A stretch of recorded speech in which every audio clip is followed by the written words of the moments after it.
Fun time to be an NFL fan right now. We're getting into the mid portion of the season when a lot of things start to heat up. Playoff races start to heat up. Divisional races start to heat up. We start talking about who's going to win the MVP. Now games really start to matter as we get closer and closer to Thanksgiving. And we got a big one on Thursday night, man. Titans and Colts. It's a big game in the AFC South, man. A little bit of family business going to be handled there to get Week 10 kicked off in the National Football League.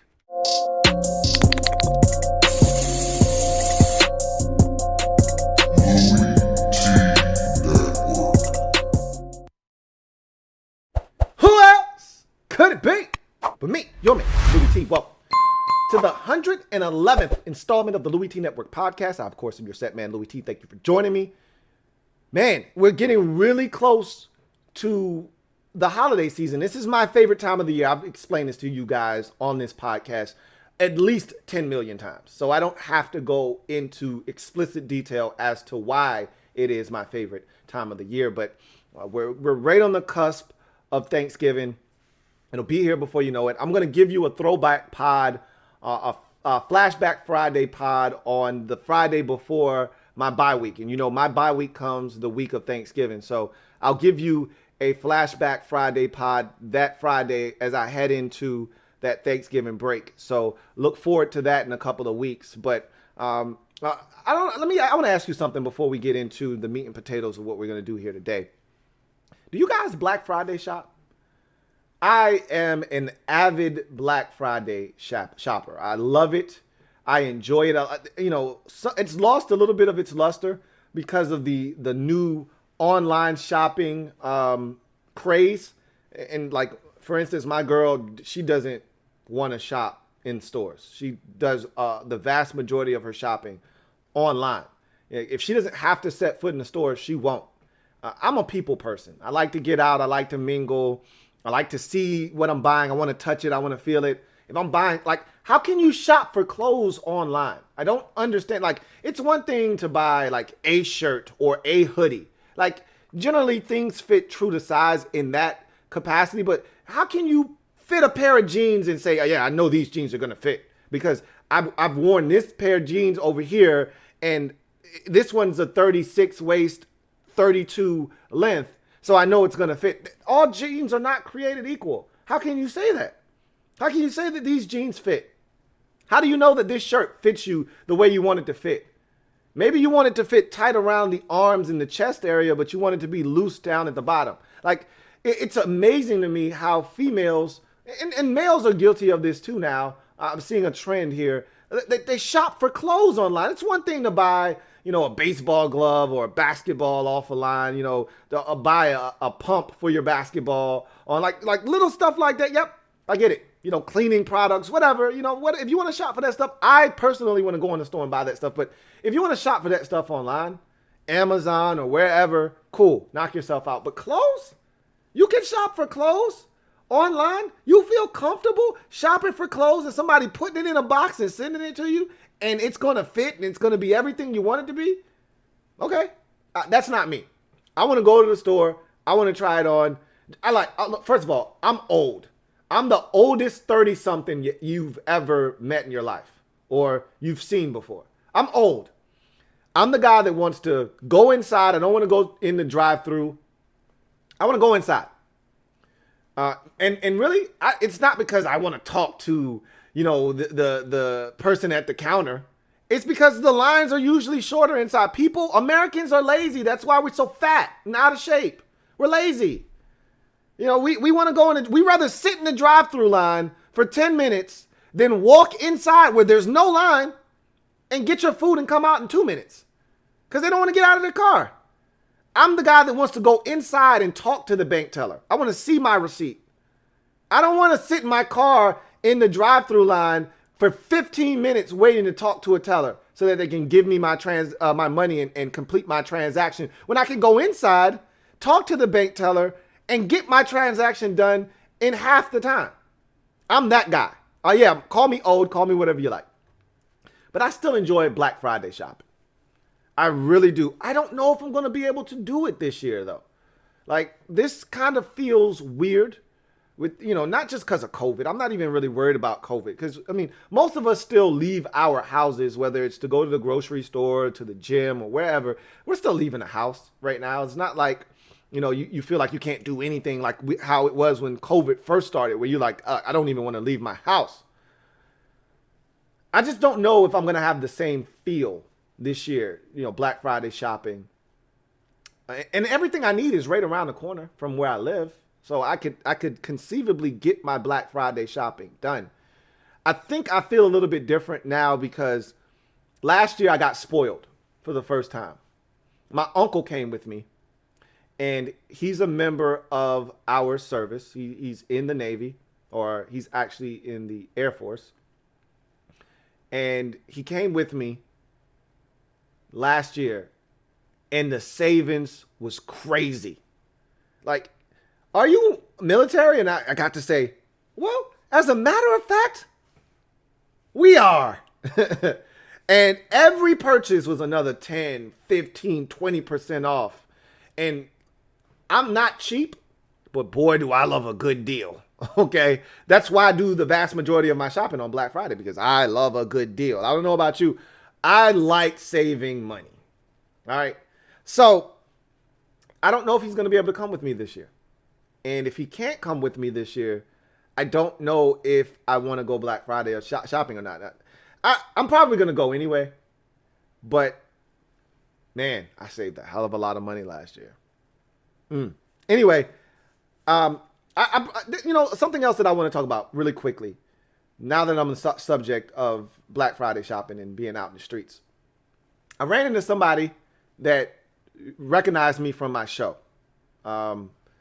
And it's funny because the people that recognize me from my show don't actually recognize me from my show. They think they know, but they're not sure. And so it's not like a diehard. It's not like a person that's been watching my show for 3-4 years and they're like, oh my God, you're Louie T. It's like, hey, aren't you a guy that does videos on YouTube? Like, those are the people that run into me. I've had one person that was like, yo, are you Louie T? But I said all of that to say this. I think on an earlier show, I may have come off a little abrasive, and I don't want you guys. If you recognize me or you think it's me, just come up and ask me.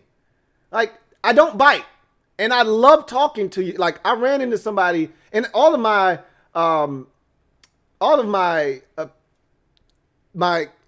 encounters have been at the gym. That's where I've seen everyone at. That's because I really don't go anywhere. It's usually to the grocery store and to the gym and home. So I don't really go anywhere. So you're really not going to see me out in the streets more likely than not. However, I've run into several people, and if you think it's me, just come up to me. I don't bite. And I do want to talk to you if you are, in fact, a viewer of the show. So, if you see me, don't just stare at me. And I think that's kind of what I was trying to convey to you, because the last couple of times, that somebody's known who I was, or at least thought they knew who I was, they just stared at me for like 10 minutes. That's uncomfortable. Where I come from, that's a problem. When you stare at somebody, that means one of two things. Either you think you know me, or you want problems with me. It's uncomfortable. Now, I'm not the type of person that's going to cause a scene because you're staring at me. But eventually, I do tend to get an attitude when you stare at me and you don't say anything. I'm trying to get better at that. So if you do see me and you think it's me, just come up and ask. Okay? It's okay. It's okay. I just needed to put that out there. Anyway, I digress. Let's get to the show this evening. And you know how we start every show here on the LouieTeeNetwork podcast. Of course. Start with a gym dropping session. So let's do that, shall we? Absolutely. Let me drop this gem on your melon. Open your mind, let your conscience be free. You're now rolling with your man, Louie T double E. Let me open you up. Get you thinking a little bit. So the NFL owners approved this 16-team playoff that we talked about last episode. Now, here's the catch. There's a caveat. There's a catch to it. But before we even get into that, how do you feel about half the league being in the postseason? Seriously, how do you feel about of a 32 team league, 16 teams getting in the dance? I just think it's too many. I think it watered down the product. I really think it waters down the product. That being said, this is a very unique season. They're not thinking about going to 16 team playoffs format permanently. I think it's just for this season. But look, we've seen this in the past where if something works and there's more money to be generated from it, they may say, hey guys, did you see what just happened here? I mean, we really did this because of COVID, but hey man, this was a really big success. What do you guys think about doing this on a permanent basis? I don't need 16 teams in the postseason. I was one of the people that said I don't need 14 teams in the playoffs. Well, it's not what you want, it's what you're gonna get. The 16 team playoff format is only, now the owners have voted and have agreed to approve a 16 team playoff format if they don't get all 256 games played in this regular season. Now, they didn't specify, and they left the door wide open here in their assessment of this situation because they didn't give you a fixed number as to how many games have to be canceled for them to say, you know what, all right, it's an unfair advantage. Some teams didn't get a chance to finish their season off that might have had a chance to make the playoffs, so let's just include everybody. They didn't give us a fixed number. They didn't say, hey, if 8 games get canceled, we're going to just go to 16 team playoff. They left that open, so theoretically they could say, hey, 2 games got canceled, and those 2 games could be garbage games. It could be Philadelphia, Washington at the end of the season where Philadelphia's already locked up in the division and Washington's awful. And it could be another division game. Let's say that the Seahawks and the 49ers play. I don't know if they play in week 17 or not, but let's just go with that assumption that those 2 teams play in week 17. And the 49ers have long been eliminated and the Seahawks have won the division and they have nothing to play for, and that game gets canceled as well due to COVID situation. And they say, hey, 2 games got canceled. We're going to open it up to a 16-team playoff. That would tell me that they just wanted to have 16 teams in the field to see how it looks. I think it needs to be something a little bit more out of control. It needs to be like 10 games ended up getting canceled this season, and they would have had to go to a 17th or an 18th week, and it just got too out of control. They didn't want to push the season back too far, and so they decided, okay, let's just go with this, 16 team format, 8 in the NFC, 8 in the AFC. I don't know what they're going to ultimately decide to do. I don't know if games, but this is the thing. COVID is starting to ramp up just as we assumed before the season started. We assumed we would be here. Now, I thought it would be worse. I'm going to be honest. I really think the NFL has done a tremendous job with the contact tracers. I've said this already on the podcast, so I don't really need to rehash this. But they've done a phenomenal job of kind of mitigating the risk of these guys playing. And if someone gets COVID, separating him from the rest of the team and the faculty and staff and keeping everybody safe for the most part. There aren't many guys getting COVID because somebody on the team got COVID and then they were reckless and it spread to the rest of the team. We saw one outbreak this season with the Tennessee Titans, similar to Major League Baseball. We saw one major outbreak with the Marlins. That was it. There was a small one with the Reds, but it wasn't really worth talking about. We haven't had any real outbreaks other than the Tennessee Titans earlier this season. They've done a really good job of, hey, someone's got COVID or someone's tested positive, get him out of here. Let's shut down the facility until we find out more. Or let's get him out of here. Everybody that's been in close proximity to him, according to the contact tracers, let's get them out of here too. And they've done a really good job so far. So now that we've gotten the flu season, and I said we're going to see an uptick in COVID cases and all of this once flu season hits. Well, here we are. From the week of November 1st to the 7th of November, there were 56 cases of COVID league-wide. 41 faculty and staff members, 15 players. That's more than double of any other 1 week period during the course of this season. The most that they had in 1 week was 26. That was the week where the Titans had the outbreak back in September, like the end of September into October. We haven't had many outbreaks. We haven't had a ton of cases, but now it's starting to go up. And they see what's coming, and they're putting this provision in to try to protect themselves in case they got to start canceling some games. We'll see how this thing goes, but I can tell you this much. I expect them to go to this 16-team format this year. I do. And I think they, not even because of COVID, I think they just want to see what it looks like. I think they want to see what, and they still haven't nailed down exactly all of the details. Like, okay, so if you go to 8 teams, do we go back to 2 buys? Like, how does it, is it still 1 buy? Like, how does this work? Obviously, if you go to 8 teams, there must be 2 buys because it can't be an odd number of teams looking to play football in wild card weekend. So are you going back to 2 buys? Which I think would be the assumption, but they didn't come out and say that. I don't know. It'll be interesting to see how this goes, you know, and then also, now that you think about it, who's getting the home games? Like, is it the wild card, the first 2 wild cards? Because you would think the 1 and 2 seed would both be on a bye week, presumably.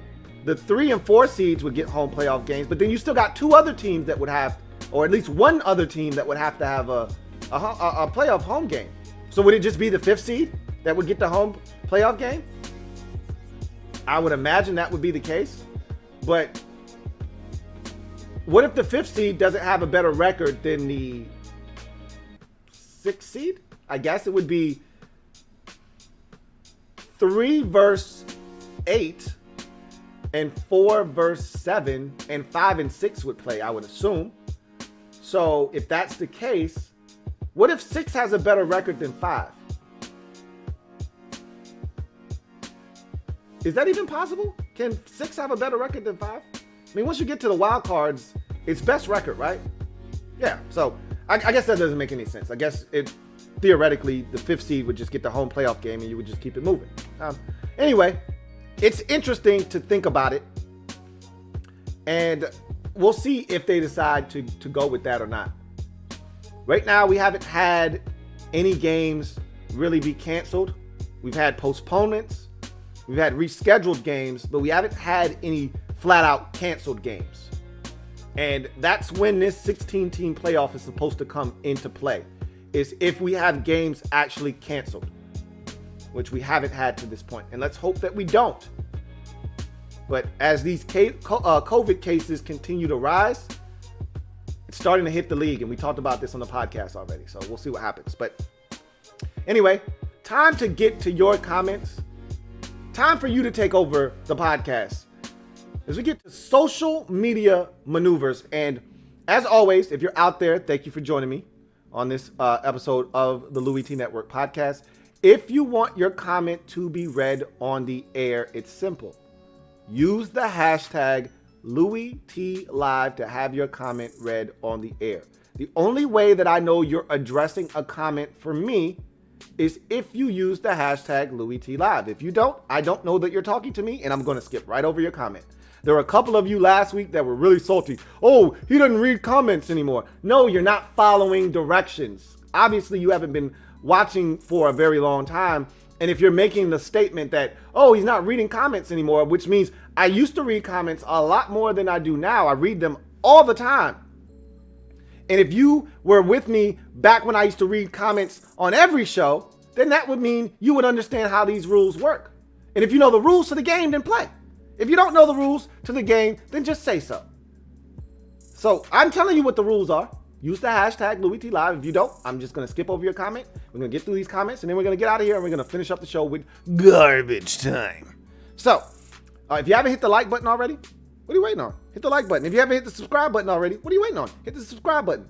Turn on that notification bell too, so you don't miss a thing here on the Louie T Network. So with that being said, let's jump through some of these comments real quick and get out of here. Captain Spartan 04 says, honestly, can't wait for the O to go. First time we've ever been undefeated this far into a season, and I don't like it. It's so much pressure, and everyone goes after you with all they've got. Yep, that's part of the pressure of being undefeated. Don't worry, your O will go soon enough. But that's part of what comes with being an undefeated team. And we've heard undefeated teams that have gone 12 and 13 and 14 and 0 talk about the pressure that begins to mount every single week as you get closer and closer to perfection.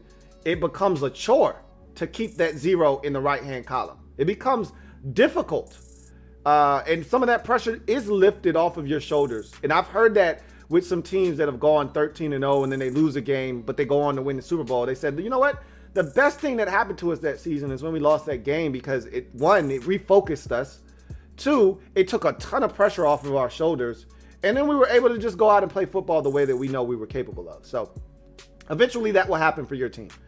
Captain Spartan 04 says, I like being the underdog. That may just be my DNA, not speaking for the whole Steelers fandom when I say that. By the way, I think it's kind of good Ben is on the COVID list to let him rest a bit. He hurt both of his knees on Sunday versus the Cowboys. He definitely needs a little bit of a rest. But at the same time, you want Ben out there. You're playing Cincinnati. They're playing confident football. They just beat the Titans before their bye week. You want Ben out there. And more likely than not, I think he's going to play. But from what I've seen with Mason Rudolph in the past, he stinks. And, maybe Mason Rudolph isn't as bad as we think, but I'm not impressed with Mason Rudolph. I've turned sour on him. And so if he's not out there, I don't know if you got a chance of winning or not. And if you're going to lose a game, you much rather had lost to Dallas than Cincinnati. You don't want to lose divisional games, because if Baltimore comes back and beats you on Thanksgiving in Pittsburgh, then it starts coming down to divisional games. You don't want this thing to turn around and you and Baltimore finish up the season at 13-3. And because you lost to the Bengals in a week in which Ben is on the COVID list, and you start Mason Rudolph and he gets his brains bashed in and you lose, Ravens end up with a 5-1 record in the division, and you end up with a 4-2 record and you lose the division like that. That'd be a sad way to lose the division. So if you're going to lose a game, you want it to be outside the division if you're the Steelers. So hopefully this isn't the game Ben decides he needs a break. Captain Spartan 04 says, also Vince Williams is on the COVID list, so this also lets Avery Williamson get more reps. Then with Vance out, it'll force us to scheme a better run game, looking on the bright side of things. We'll see what they do, how they combat and circumvent all of these guys that are out. Wasn't it Vance McDonald who was the one who actually contracted COVID-19, and everybody else is on the COVID list because of contact tracers? Isn't that the case? Correct me if I am wrong. Mike Lowry says, Mob Squad, MOBB, stand up. We in the building as always. But is it time for us to create the draft chat now? Huh? We're getting close. We're getting close to that point where we create something for the talk about the draft, because that's essentially where we are in our season. So we're getting there. We're getting close. Kevin the PRF says, when you invite me over to your house to try on the merch, go ahead and get the merch. All right. Like I said, it's certain things fit, right? It's certain things that fit. So a hat, for instance, you don't need to try that on in the store. Now, if it's a certain type of hat, like a bucket hat, yeah, you want to make sure the bucket hat fits your head the way you want it to. But if it's a dad hat, you can adjust the hat so it fits. If you are buying a hoodie, if it's a standard hoodie, they're usually true to size. I'm not selling jeans on my website. I'm not selling jeans on theprintchamps.com. So, there isn't any piece of clothing there that you should have to try on to the point where you're like, hey, I need to try this on. Like, generally, when you buy t-shirts, rather, you don't try those on in the store. You get a size that you normally, if you wear a medium, if you wear a large, you just grab a large and you keep it pushing. It's when you're buying like a dress shirt or you're buying a stylish shirt, a shirt that's meant to make a statement. That's the shirt you want to try on. Normally collared shirts are the ones you want to try on. Normally jeans or any kind of pants, you want to try those on. If it's like jogging pants, sweatpants, you don't need to try that on. You know what size of sweatpants you wear. And usually they have a drawstring, so you can just adjust the drawstring and you're fine. It's usually jeans or something like that you want to try on just to make sure they fit you right, because there's not a lot of wiggle room in a pair of jeans. Either they fit or they don't fit. So, haha, very funny, Kevin. Alex Smith says, let's go Trey Lance. Lance, you shouldn't be advocating for Trey Lance if you're the starting quarterback of the Washington football team. Anyway, I digress. Captain Spartan 04 says, if you were a pro scout, how would you evaluate Jamie Newman and Trey Lance? I think it's similar to Josh Allen and Jordan Love, but Trey and Jamie played no games this year pretty much. I told you that I thought Jamie Newman did himself a disservice by sitting out the season. Now, again, everybody reacts to COVID-19 in a different way, and I can't tell him what he should or shouldn't do. Maybe he has family members, or maybe he himself has an underlying issue and he just didn't want to put himself or anybody that he loves at risk. I can respect that. But he really needed this year of football. One, to prove to everyone that he's capable, because it's one thing to play at Wake Forest in the ACC where there's not a ton of elite competition. And then there's another thing to play in the SEC at Georgia where you're getting a big time game just about every week when you play in the SEC. But at least there's tape on Jamie Newman and multiple years of it.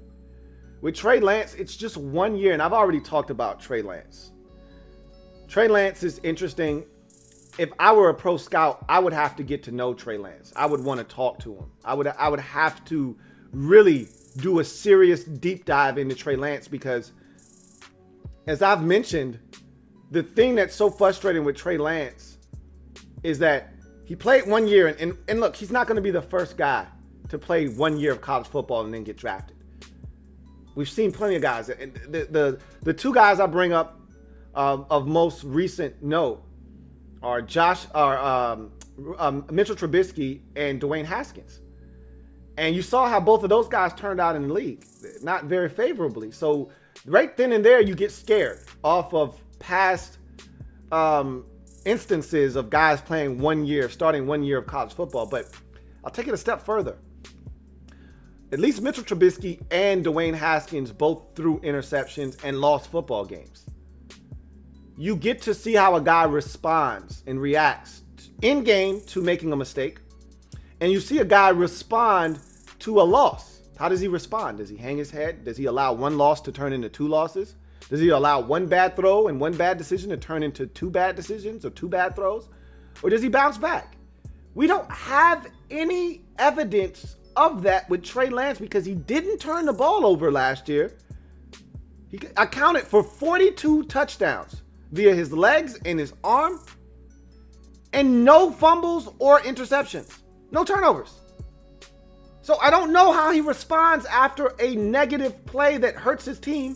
And I don't know how he responds after a loss because his team went undefeated and won the national championship. So how am I supposed to evaluate what this guy does when adversity hits? That's big for me. So I can't, it's hard for me to be able to evaluate that. I'd ding Trey Lance for that. I really would. Again, I would have to get to know him to the point where I would be able to sell him to my GM that this is the guy you want. But it's hard for me to sell my GM on a guy that we can't actually identify how he's going to respond to turmoil, to adversity. At least with Jamie Newman, you can see it.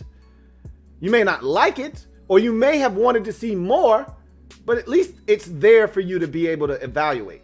It's not even there. It doesn't exist for Trey Lance. But talent is talent.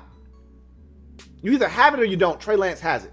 So it's going to be an interesting eval for a number of teams that will be quarterback needy this draft season.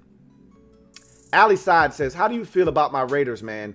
I think we are good enough for that 7th spot in the wild card. We don't do anything spectacular, but we just do enough to win the game. I feel the exact same way. I watched this team, and I think they're really malleable, meaning they adapt well to their situation.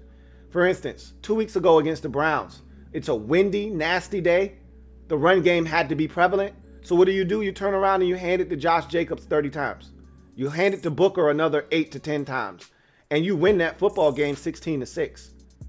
You did what you had to do. Conversely, you turn around, you play against the Chargers this week, and you got to air it out. You got to throw the football. You got to be a little bit more aggressive. And so you are. You went to Kansas City. You knew you were going to have to score points. So what do? You score 40. And you beat the Chiefs 40-32. I like this Raiders team. And you know what's crazy is I like this Raiders team more on the road than I do at home. So I think that it actually benefits you to not win the division, have to go on the road and beat somebody because you've played your best football this season, coincidentally enough, on the road. I think of your 5 victories, you're 5-3. I think 4 of them have come on the road. I think your only home victory is the Monday nighter against the Saints.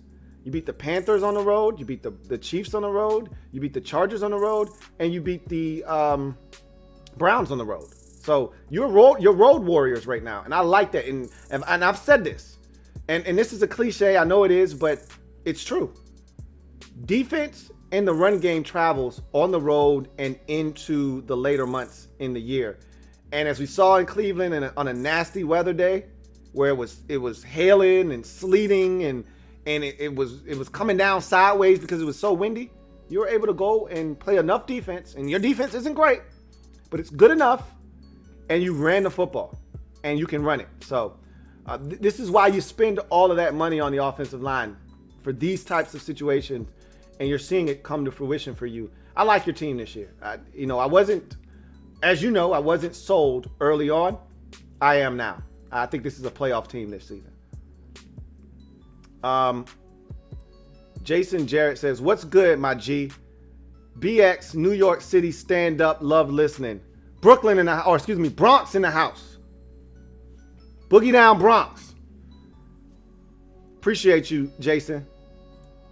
Got another one here from Captain Spartan who says, seems like your whole Washington fans really want Zach Wilson, but y'all might win too many games. Where you get what's left over at quarterback, probably picking 9th or 10th, still believe y'all can win. I think we're going to win a couple more games at least. I think we're a top 10 team for sure now. Whereas before, I didn't believe that. If Kyle Allen remained healthy, I don't think we would have been drafting in the top 10. I sincerely believe that. Now with his injury, and Alex Smith still has a chance to come in and win some games, but I just don't see it happening. And so, you know what's funny is there's still fans who don't understand this process, that think that Zach Wilson will be around in the 2nd round. Like, if he's as good as you think, he won't be around in the 2nd round. Because we know how this process works. Quarterbacks get pushed up, not pushed back. But I will say this. Zach Wilson strikes me as a guy that would ultimately decide to go back to school. When you think about it and you look at a lot of these quarterbacks who have had opportunities to come out and have instead elected to go back to school, it's really benefited them. It hasn't hurt them. In no circumstance has a quarterback really been hurt by going back to school.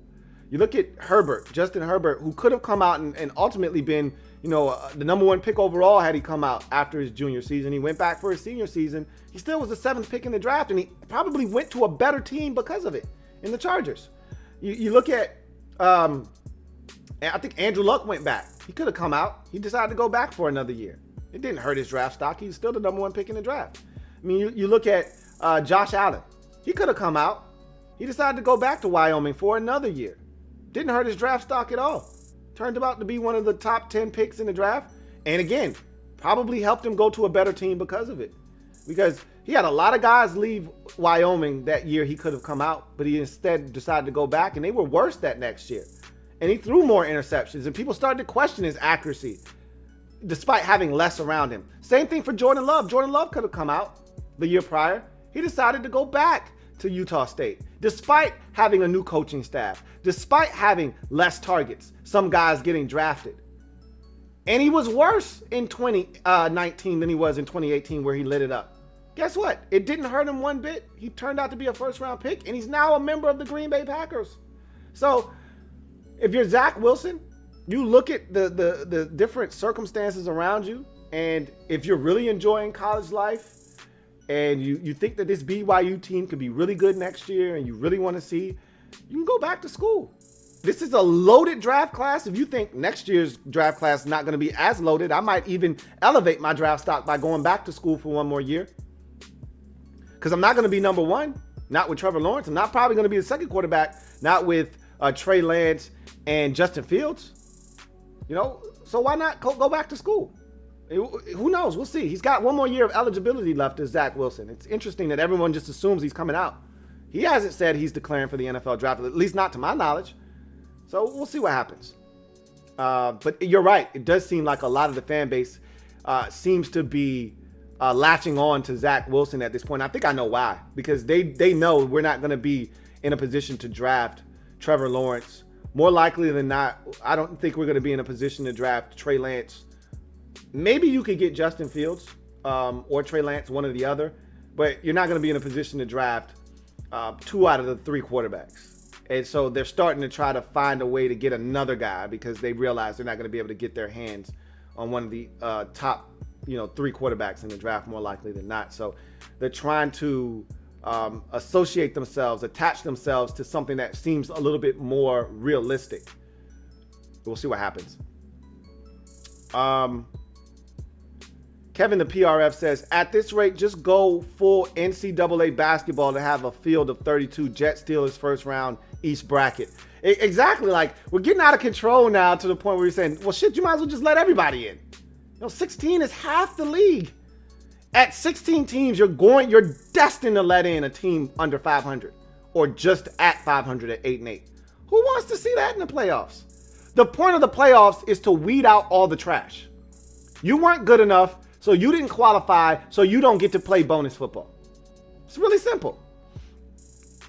Jet Steelers in the East bracket.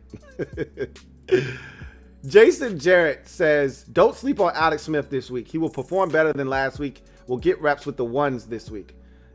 All of that is factual. Don't sleep on Matthew Stafford either. Don't know if he's playing, but if he does, he'll carve us up. I feel confident in saying that. We'll see what happens, though. Alex surprised me in the second half. He wasn't terrible, but he wasn't good enough either. Mike Lowry says, I'm not sold on any quarterback in the draft other than Sunshine. We really need to stack more picks, fill holes, and snag a veteran quarterback in free agency like Ryan Fitzpatrick. I'm going to pass on Fitty Fitty because in the NFL bylaws, it states that any team starting Ryan Fitzpatrick is not allowed to make the postseason. So essentially what you would be telling me is that we're not going to make the playoffs again next year. I don't want to sign up for that now, so I'll pass on Fitty Fitty. Thanks, but no thanks. HHC Lunar says, how high could BYU Zach Wilson go in the draft? Could he be top 10 with all the QB needy teams? It just depends on how teams evaluate him. What his skill set says, how teams feel. All it takes is one. We know that. All it takes is one team to feel like this is the guy. That's it. Doesn't take 4 or 5, just one.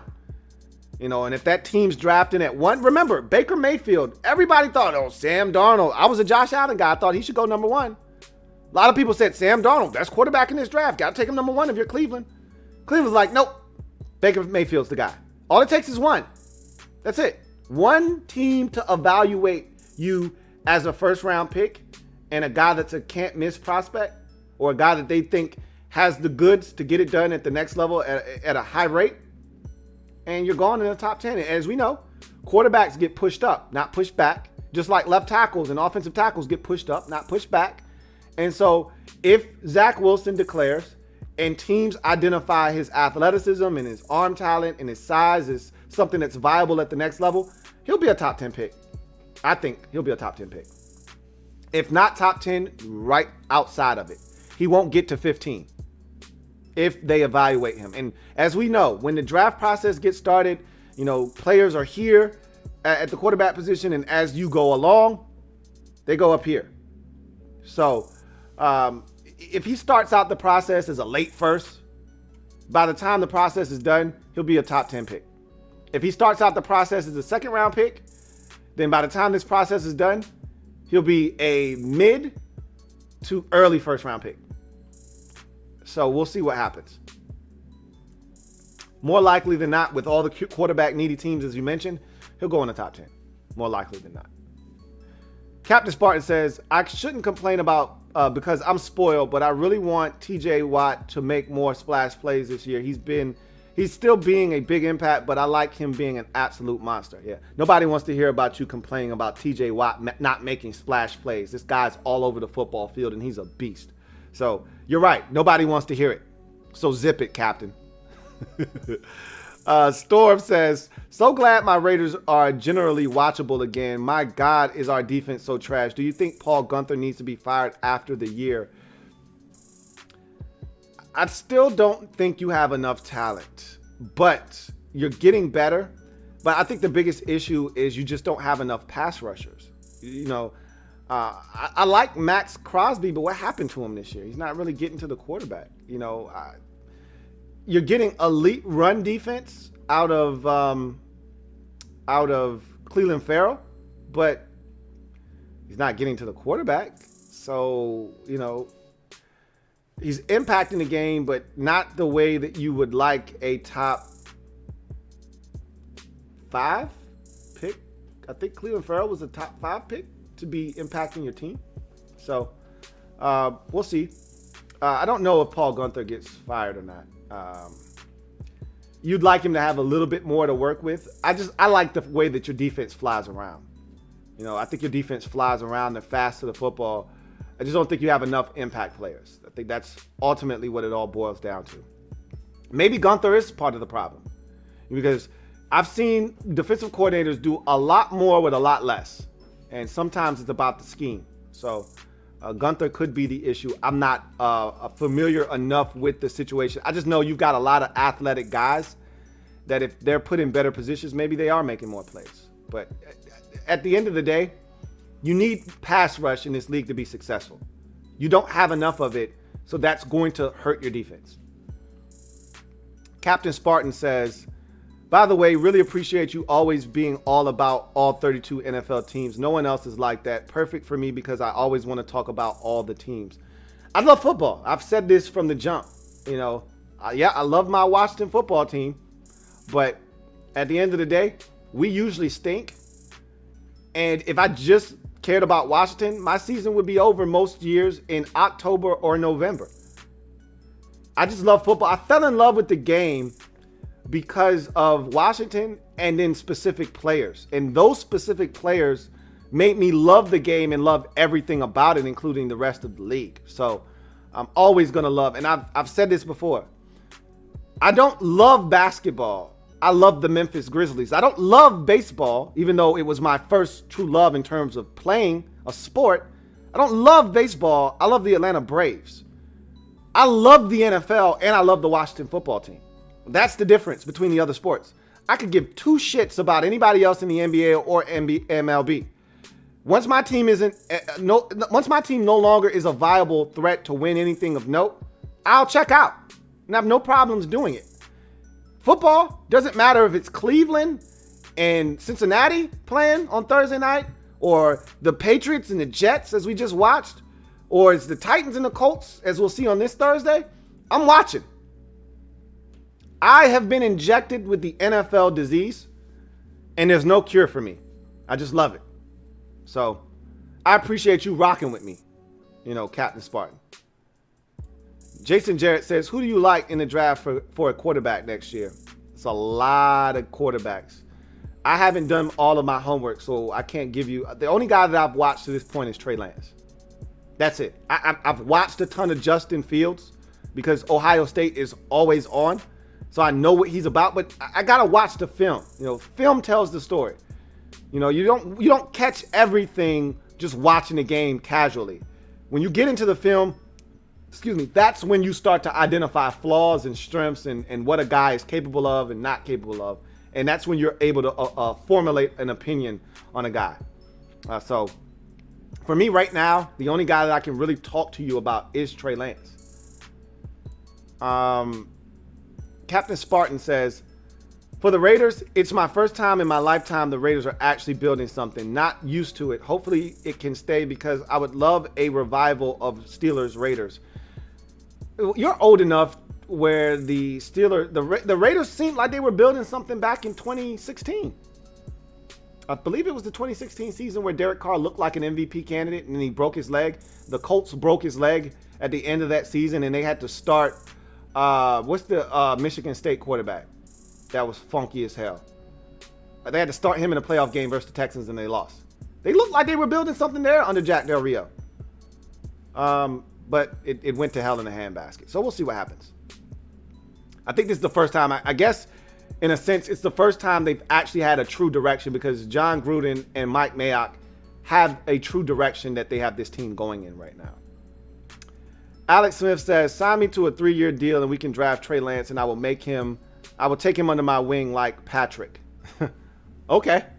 Kevin the PRF says, I'm trying hard to buy into seasons over with Alex Smith. Is the team now better or worse versus the one when he went down at 6-2? From a roster standpoint, we're better. We're a better roster to me. The problem is we're 2-6. We're not 6-2. Like if you drop this 2-6 roster in that 2-6 team, we would have went to the playoffs that year because the defense was good enough to win us some games. If you remember who we played down the stretch, we played the Titans, almost beat them with Josh Johnson. We did beat the Jaguars with Josh Johnson at quarterback. Like you drop this defense into that season and we probably win 9 games and make the postseason. But the problem is with being 2-6 and Alex Smith coming off of a really bad injury that he's still working his way back from, I just don't see us being able to overcome the mistakes that a young team is going to make. That's going to cost you some ball games and an opportunity to win the division. So I think this is actually a better roster, which is not saying much because this roster has a ton of holes in it, but it just goes to show you that 6-2 start was a house of cards, is essentially what I'm telling you. Remember, anybody that was any good offensively that year ran it up on us. I mean, absolutely wiped the floor with our defense. We were a joke that year defensively. So, Kevin the PRF says, not saying we're any good, but still optimistic over the next 3 games. I won't subject myself to that anymore. I'm done. They'll have to win me back over. I'm just going to go with the way that they've trained me to think over the last 25 years, which is expect the worst, hope for the best. I was the opposite. I was expecting the best, but fearing the worst. But at least I had hope. I no longer have hope. Kyle Allen, I was clinging to Kyle Allen because he ran this offense the best of anybody. And it's not close. Captain Spartan says, it's kind of funny how on draft nights you were excited about Jonathan Allen and he's been a disappointment. Mad about Daron Payne and he's been solid. Seems like there's a trend. I was excited about Jonathan Allen because I thought he could win. He got double-digit sacks that last year in Alabama. He was diving Superman style over people and sacking quarterbacks. I thought we were getting a true interior, havoc-wreaking, pass-rushing, disruptive defensive tackle. And he's been solid. He hasn't been a disappointment. He's just not what I thought he was going to be. But remember, he wasn't a top 15 pick. He was 17. So I was okay with drafting him. My problem is when you spend a top 15 pick on a guy, he better be able to get after the quarterback. That's always been my stance. And Daron Payne hasn't been able to do that, but Daron Payne is elite. At least he's elite at something. He's an elite run defender. Had we gotten Daron at 17, I'd be a lot, and Jonathan at 13, I'd be a lot more pissed. Put it that way. But it doesn't matter. At the end of the day, Daron Payne is at least proving that he's worth the 13th pick in the draft because he's elite at something. And he's not just good at stopping the run. He's one of the best run-stopping defensive tackles in the league. If you're not going to get to the quarterback, you better damn well be elite at something, and Daron Payne is. Unfortunately for Jonathan Allen, he is not. Mike Lowry says, no more Ohio State quarterbacks. There's something there. I will say that. There's just no success for these guys at the next level whatsoever. Captain Spartan says, why has these UCF weapons not worked out? Jordan Akins, Traquan Smith, Gabriel Davis. And should I be worried about Dylan Gabriel, the quarterback in that system, still scouting future quarterbacks? I don't like the system that they run at UCF. So I'm always a little leery of guys in systems like that are tailor-made for the quarterback, wide open, easy throws, that sort of thing. As far as the weapons, I think you're wrong. Traquan Smith has been really good for the Saints. You know, when they've needed him to step up, he stepped up. I don't think they drafted him to be anything other than what he's been, which is a solid wide receiver. They didn't spend a first-round pick on Traquan Smith. I don't think they spent a second-round pick. I think they spent a third-round pick. Matter of fact, let's look him up. Let's see what Traquan Smith was in the draft that year. I think he was like a third-round pick that year. And he's been solid for them. When guys have been down, he stepped up. When they had nobody this year, he stepped up. Let's see. He was drafted in the third round. I was right. I thought he was drafted in the third round. He's been a third round pick at the receiver position. He's been solid. And Gabe Davis has been really good for the Bills. Obviously, you haven't been watching a lot of the Bills because he's been really good for them this year. So Atkins is probably the disappointment of the group. I thought he was going to be a beast in Houston because of his athleticism with Deshaun Watson. I just thought it was a match made in heaven. And their best tight end has been, oh man, what's the big ass lumbering guy? God damn it. It's like 8 guys with the same last name in the league. I can't think of his name. I'm going to find out though, because it's going to kill me if I don't. Darren Fells. It's like 18 Fells in the league. But Darren Fells turns out to be their best tight end. And I just thought it would be Jordan Akins over time. But Mike Lowry says, Trayvon Morig or Jalen Waddle? I'm a Jalen Waddle guy myself, but the Alabama has been producing some studs at the receiver position of late, and Waddle and Devontae Smith are going to be the next two in what has become a factory at Alabama at the wide receiver position. It sucks that Waddle injured himself because he was on pace to be a first-round pick. Maybe he still ultimately is because there's enough tape there to know what this guy brings to the table. But I think he's more likely than not a second after this injury. We'll see. Clumsy Jedi says, do you think the 1-15 scenario would have been the best for Washington football team now? No. I told you, I don't want to lose. I don't want guys feeling like it's okay to lose. I don't. I never want the players. Just know that because I think the season's over doesn't mean I'm rooting for the team to lose. This isn't like last year where there was nothing to be gained by winning because I knew most of the pieces fundamentally that were going to make up this team moving forward weren't on the roster. So there was no, hey, let's win and let's build some kind of culture. I knew the coach was going to be different. I knew the team president was going to be different. I knew the quarterback was going to be different. I didn't know the quarterback was going to be different. I thought Dwayne might be the answer, but I knew a lot of pieces on the team. We didn't have the future running back on the team because Adrian Peterson was 89 years old. We didn't have the guys at receiver that I thought would ultimately make up the team. As you can see, we got a bunch of new guys at receiver now. We didn't have the tight end of the future. We know Davis was going to retire and Jordan Reed wasn't going to be back. We were so void of talent last year and so needy that it didn't make sense to win. This year, we've got a bunch of guys that are going to make up the nucleus of this football team, and you want them to understand that winning is everything. And going 1-15 doesn't convey that message. So no, I don't think that, and in no situation would I feel like that's okay moving forward.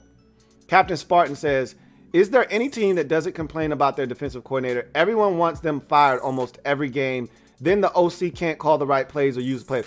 Everyone thinks they know what the hell's going on, and most people don't. They have no clue. So the first thing that you do is you blame the defensive coordinator, because it can't be the players. Can't be the players. Blame the coordinators. Blame the offensive coordinator. Blame the defensive coordinator. A lot of times, people don't even know what the hell they're watching. And that's why watching film is so important. Because a lot of times, they have no clue. And you're right. You're 110% spot on. I couldn't have said it any better. People don't have any clue what they're watching. They don't know who's at fault. They just want to, they just want, and I've said this, and I've always said that sports is a microcosm of life and how our society works. And if you work at a job and you hate your job, you want to blame somebody for why you hate your job so much. And let's say that there isn't a boss, right? Let's say that the company's run poorly and it really is at the top. It's really the people that are running a company that are trash. You don't see the person that's running the company, though. You don't know the owner of the company, the vice president, none of those guys, VP, none of them. You don't know any of these guys, CEOs. So you know what? You got to blame somebody on the ground. You need a face to put to all this blame. So you know who you blame? You blame your supervisor. You blame your lead. You blame somebody that you see every day, even though it's not their problem. They're not the reason that you hate your job. You got to find somebody to take this frustration and anger out. And so it's the person that's closest to you. For fans, a lot of times, it's usually upper management that sucks. Like for Washington fans, for example, our ownership is the worst. It's the worst. However, we can't fire Daniel Snyder. And because we don't have a general manager, but we do, but we don't, you need somebody to blame. So the first thing they want to do is they skip past the players, which a lot of times it's the players on the field that ultimately make you successful or make you bad. It's usually the players that don't get it done. They're being coached every week to do specific things, and a lot of times these guys don't. But there is the off chance that your coordinator stinks, and we've had some really bad defensive coordinators in Washington. We really have. But, sometimes you'll see fans and they'll blame the head coach like all the fans are blaming Ron Rivera. Ron Rivera has to go. He's terrible. Okay, cool. What is Jack Del Rio doing? What is Scott Turner doing? He's the worst. Okay. They have no clue a lot of times. It's just, it's hilarious to me. Really, it is. Lord Bigger says, I'm sorry, but I see us trading for Sam Darnold this offseason. # Ron's plan. We'll see.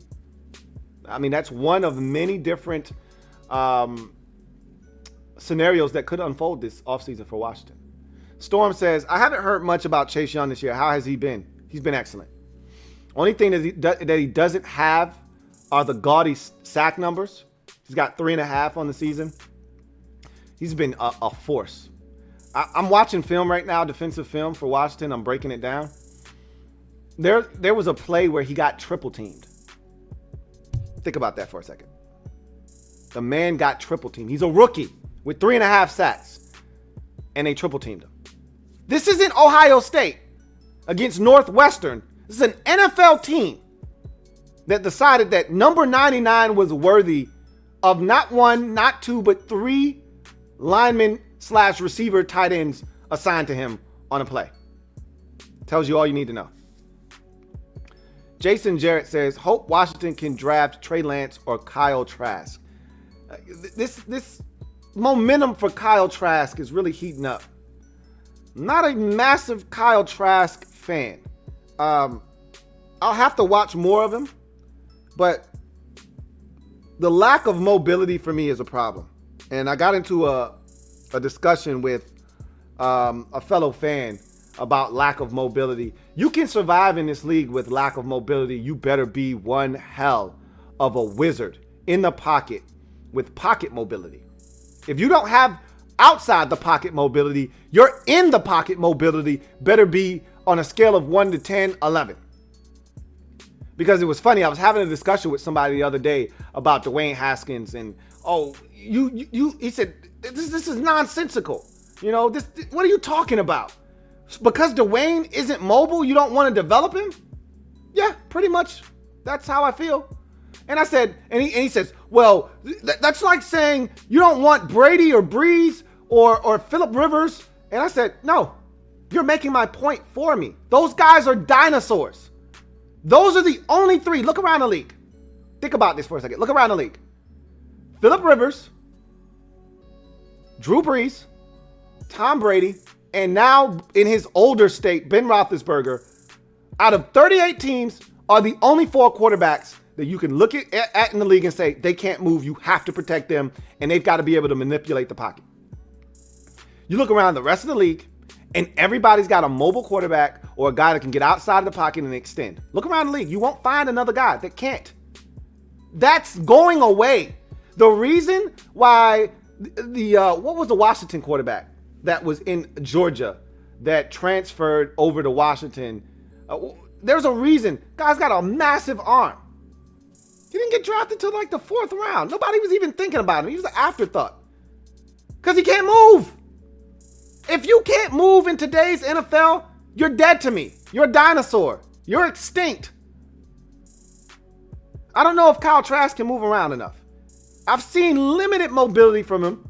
They run some read option stuff with him, and he tries his damnedest. He's not afraid to move. At least that's comforting, but I got to watch more Kyle Trask. I'm not going to sit here and act like I'm an expert on Kyle Trask. I just know that I know he's accurate when he gets an opportunity. I've seen some balls from him where I go, pretty damn impressive. But if you can't move in this league, you'll get swallowed up. You'll get gobbled up by pressure. Kevin the PRF says, I'll hold that sniper stealth mode for you in case we need it. Pew, pew, pew. Hey, I was ready to pick off dudes left and right, but I don't think that's going to happen now. Storm says, oh, and just FYI, Max Crosby has 5 sacks on the year leading Vegas, but he's like 90% effort, 10% skill as a pass rusher. He's been fine, but he's still so raw as a prospect. Yeah, I knew he had 5 because he got his 5th sack against the Chargers, and they said his team leading 5th sack of the season. So I was aware of what Max was doing this year. But as you mentioned, he's extremely raw. And he was coming out of Eastern Michigan.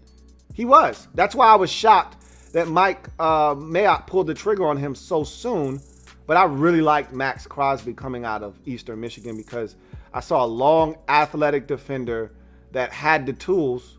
You just had to figure a way to get it out of him. And he's still trying to figure some things out now. Captain Spartan says, it's worth spending a top 15 pick on an elite run defender. That literally shuts down one aspect of the game. Reason why my Steelers are so good it's so long is because their priority is stop the run. But a lot of times, too, you're not spending a top 15 pick on a guy that can stop the run. Like Cam Hayward is a first-round pick. He gets after the quarterback, though. You just paid him money as a 32, 33-year-old defensive tackle. You just gave him a new deal. Why? Because he can still, just like with the game on the line this past week against Dallas, who gets the pressure and ultimately gets the sack to end the game? Cam Hayward. Interior pressure is better than exterior pressure. Always. So if you've got a guy that can do it, you don't let him go. You know, Stephon Tuitt, I think you spent a first-round pick. If not a first-round pick, a second-round pick. He can get to the quarterback. He's a great run defender, but he can also get to the quarterback. You know, the guys over the years that you spent draft capital on to stop the run, those are third, fourth-round picks. Those aren't first-round picks most of the time. Mike Lowry says, our fans will regret everything they said about Ron in the next 3 years, depending on what you are referring to. Mike Lowry says, the only quarterback worth a damn in the draft is Sunshine. I'm telling you, don't trust any other one. LOL. Captain Spartan 04 says, that's why I love Brian Flores. He's prioritizing stopping the run with former top picks that have been quote unquote disappointments. Then paying secondary members. Patriots did this too. Yeah, but Danny Shelton is a first round pick. And, you know, and I know he's in Detroit, but that's always been the motto in New England is stop the run with a big space-eating defensive tackle. They did it years with Vince Wilfork. And they thought Danny Shelton was going to be the next guy, and he was for a little while, and then they let him walk in free agency, and he goes to Detroit and follows behind Matt Patricia. But you got to stop the run first. You can't – I've always said, if you want to go and have fun, stop the run. You want to go pass rush, and you want to go have a party, you want to have fun, you got to stop the run first. So everybody knows how the game goes. Can you do it is the question. But nobody wants to spend a 13th pick overall on a guy that does nothing but stop the run. Nobody wants to do that. You can find one of those guys in the second or the third round. Like, you don't need to spend a 15th pick overall on that. If you want to spend the 28th pick in the draft on an interior defensive tackle that stops the run, knock your socks off. Be my guest. I don't want to spend the 11th pick in the draft on a guy that can only stop the run, though. It's not really what I'm looking for. But if he can do it at an elite level, I'll reconsider. But generally speaking, when you draft a guy in the top 15 at defensive tackle, you're doing it because you want this guy to not only get after the run, you want him to get after the quarterback. Captain Spartan says, beef on as much front seven as you can. Beef it up. He says it can be a lot of solid guys, no superstar, then smart and sound secondary players. That's why I back up Terrell Edmonds. I back up Terrell Edmonds so much. Again, that's what I'm saying. You hammered home my point for me exactly. Get good players. You don't have to draft a guy on the front in terms of interior defensive line play. You don't have to draft a guy in the first round to do that. You get a solid player. It doesn't have to be great. Like, we didn't have to spend 4 first-round picks across the defensive line. We didn't have to do that. We chose to do that. The reason that we did that, more likely than not, though, is because the first guy that we drafted wasn't elite. So you try and do it again, and obviously where you're at is going to determine what you do, but we didn't need to draft. If Jonathan Allen would have been Daron Payne, and then when we were up to bat again, Daron Payne was Jonathan Allen, I think you go in a different direction. Personally. I think you go with Derwin James or you go with Tremaine Edmonds. But they didn't. I would have done that personally. But they didn't. Kevin the PRF says, you think Mayock and Gruden coming out of the booth and have some success may end up pulling others out? Hashtag coward. No. Bill Cowher's done. Bill Cowher's done. But I think you will get interest from other guys that love the game and think they can do it. I don't think you're going to see it from a coaching standpoint as much as you will maybe from a general manager standpoint. Like John Lynch and his success in San Francisco may prompt other teams to take a look at guys that were former players, went to the booth, and have a really good feel for the game. Like, you'll see that. As far as coaching is concerned, in order for you to be a good coach, you have to do it. Like, being a GM, you can just know the game and know when you see talented football players and be a good GM. Coaching is different because you got to actually manage personalities. There's something to that. You can't just be an X's and O's guy like Adam Gase. Adam Gase knows football. He's no dummy. He's just not a good manager of people. And that's the difference. You can't just be an X's and O's guy and forget about the people element of the game. You got to be able to manage personalities, be able to get the most out of players, and that's part of being a coach too. I don't think you're going to see a lot of coaches come back. Like Tony Dungy's not coming back to coaching. Bill Cowher's not. No, nobody's looking to hire a 65-year-old coach, especially if you've been out of football for 10 years. Nobody's really looking to do that. Captain Spartan says, if Tuitt and Hayward can get after the quarterback, it's just an added bonus, but they'll tell you they'd rather stop the run than get after the quarterback. We'll take your top pick that just stops the run. Again, you're right, but they also impact the game against the pass too. They stop the run up front effectively, and they also can get to the quarterback, and that's what you want. At the end of the day, that's ideally what you want. Get a guy that can do both. So thank you guys for social media maneuvers. That was fun, as it usually is. Now let's wrap up the show with garbage time. And we got a dandy on Thursday night, man. Titans hosting the Colts. AFC South family business. If these two teams say they ain't did it, then they ain't did it. But if they did, well, that's family business. And this is some really quality family business we're getting here. This is for first place in the division. It's on the line.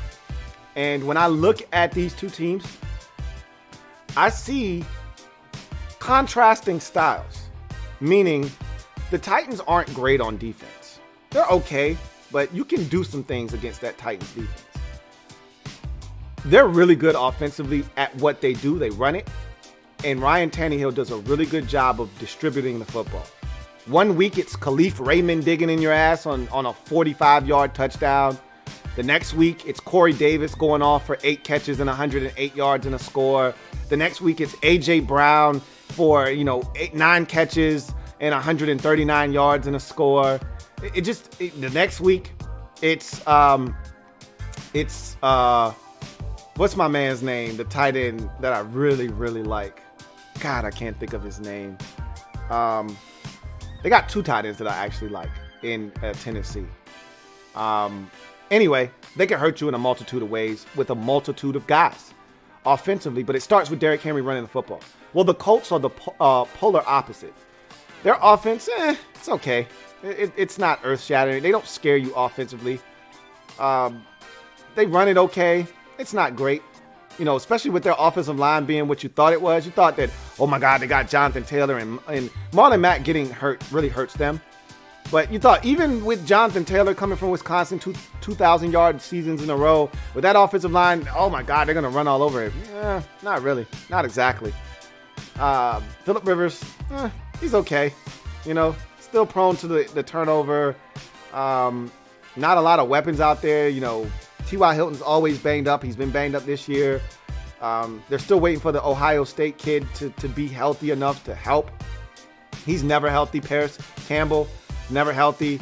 So now you're relying on Michael Pittman Jr. And a bunch of guys that you didn't come into the season thinking you were going to have to rely on. Mo Alley Cox is stepping up, but they've been banged up at the tight end position, which has prompted him to have to step up. But I look at this game and I say, if the Colts can neutralize Derrick Henry, and I think they're very capable of doing it, this is the thing that I'm excited for, is a lot of fans out there that are casual fans of the league don't know how good the Colts are defensively. They don't know how good of a defensive coordinator Matt Eberflus is. We talked about coordinators and we talked about getting the most out of talent and how most fans don't know when a coordinator is at fault or not. You can tell when a coordinator is good. Sometimes it's harder to tell if a coordinator is bad, but you can tell when a coordinator is good. Because you give a guy a bunch of parts and you say, hey, figure it out, make it work, like they've done in Indianapolis. Now, they have some really good parts. They've got an elite player at each level of their defense. I don't know if they have an elite player in the secondary, but I like a lot of the stuff they've got back there, including their rookie Justin Blackmon out of Utah. And Xavier Rhodes has turned the clock back, and the roads are usually closed in Indianapolis. For Xavier Rhodes, he's back to being that way. He needed a change of scenery. But they've got Darius Leonard at linebacker, and they've got the defensive tackle they traded in Defoe. They traded for from San Francisco in DeForest Buckner. He's an animal up front, and so is Darius Leonard at linebacker. And what he's done is he's taken the other pieces around those guys, and everybody's playing exceptionally well. You got the Stewart kid playing exceptional football along the defensive line. You get Bobby Okereke playing well at the linebacker position. I love Moore. That's one of my favorite nickel corners in football is Moore. He's tough as nails. He'll blitz. He'll cover. He's a playmaker. I like him. I like Justin Blackmon, their rookie safety. I like Xavier Rhodes. They've got a lot of parts out there that just fit. And he's making it all come together really well. Like, they really limited Baltimore's offense last week in that loss. you're going to get to see them play defense. And I think it's going to be a wake-up call for a lot of people around the league that, man, Indianapolis' defense is really good. And Matt Eberflus pulling the strings as their defensive coordinator is really good. And I think you're going to see that on Thursday. And I think they're fully capable of going into Tennessee and doing what the Bears just did to the Titans offense, which is shut it down, limit Derrick Henry, and force Ryan Tannehill to beat you. And unlike the Bears, the Colts are capable offensively. And if they score enough, if they do enough, they can win that football game. It's going to be a fascinating game because if they can't stop Derrick Henry, they're going to lose the game. If they slow Derrick Henry down, put the Titans in some third and long situations, and they're able to get after Tannehill, which I think they're capable of doing, they've got a legitimate. And oh, by the way, Phillip Rivers can't turn it over, and that's also been a problem for them when they've lost this season. He can't turn it over. If they're able to do the things that they're capable of doing, Indianapolis is more than capable of going on the road and winning this game and taking the lead in the division and tying everything up at 6-3. It's going to be fascinating. They're 5-3 right now, are the Colts. The Titans are 6-2. Remember, before their win over the Bears, they had lost 2 in a row, including an ugly loss on the road at Cincinnati. They're vulnerable, are the Titans. This is going to be a fun one. This is the most excited I've been for a Thursday night game in quite some time. A lot of these Thursday night games on paper have been ass-tastic. This is the first one I'm looking at and I'm saying, this looks really juicy. This looks scrumdiddlyumptious. Can't wait. Bart Scott. Can't wait. Anyway, I digress. I thank you guys for joining me on the Louie T Network podcast. Had a joy and a ball chopping it up with you guys. As always, I look forward to doing it again with you on Friday, where we'll recap the Thursday night game, give you some leftovers there, and then we'll turn our attention to the slate of games coming up on Sunday. Among other things, we'll talk about more NFL topics, things that may arise over the next 48 hours or so. So we'll have a ton to discuss come Friday. In the meantime, I'll be live tonight for Washington Football Nightly. So if you're a Washington football fan, you should be with me tonight, live 8:30 as we discuss all things Washington football. And then tomorrow night, we'll be live for Titans, Colts, massive showdown in the AFC South. AFC South, family business. You know how the family do it. Should be a dandy. Looking forward to that. So, with that being said, I'm going to get out of here. You guys enjoy the rest of your day. Make sure that if you haven't already done so, you subscribe to the Louie T Network. All right. Make sure that you hit that notification bell so you don't miss a thing. And also make sure you hit that like button on the way out. If you haven't already hit the like button, show your man some love. Also, if you want to show me some love, go ahead and cop some merch. And if you cop some merch, take a picture and send it to me, man. I'd love to see you rocking the LTN merch, man. Nothing makes my heart smile more than seeing my viewers rocking some of the merch, man. So I really appreciate you guys. All the links that you need, whether it's to Patreon, to the website to cop some merch, or to become a member of the Mob Squad, MOBB Stand Up, we in the building. All of those links down in the description below. With that being said, you guys have a good one. Take care. I'll see you next time. God bless and good night.